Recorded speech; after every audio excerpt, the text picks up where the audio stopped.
I've been trying to find words to express our kind of current political moment that I think is not getting talked about enough and isn't really being addressed. Like, for example, like the culture war, I think is like a lot of ways a distraction. Like the real political crisis right now is that no one has a plan for the future, like left or right. It's all kind of nostalgia or doom, and I'll explain that. Like where our current political moment has both the left and the right viewing the future as something that's getting worse, not something that could be worked toward or made better in some way. It's like this inevitable thing.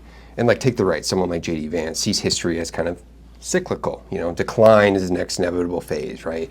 The rotting empire is set to enter the next kind of like more authoritative and centralized phase. And then you have your like more traditional conservatives. They cling to kind of like this lost idea, like always trying to retreat into some like imagined past, like defending a status quo that feels safer than kind of like an uncertain future, for example. But the left also isn't really offering a vision either. Like even the most kind of like radical parts of it seem haunted by the same kind of fatalism. So instead of like building or trying to like imagine something new, I feel like we've grown comfortable like kind of managing decline. That like kind of absence of a collective future or vision for the future where, you know, eventually that gets filled by something, right? Something else, something more moralistic, more individual. And I think this kind of gets further perpetuated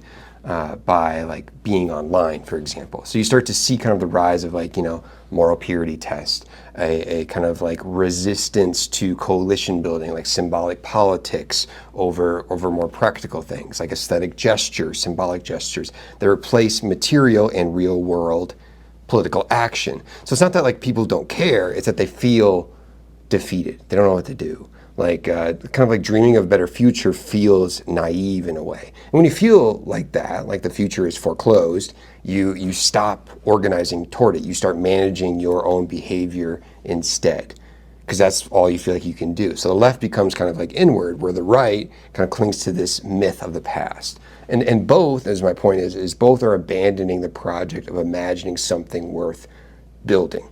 You know, neither are offering hope, is like kind of my core point. It's like, I don't know, I think we just need to allow ourselves to imagine forms of like imagined futures, even if some level of defeat will occur.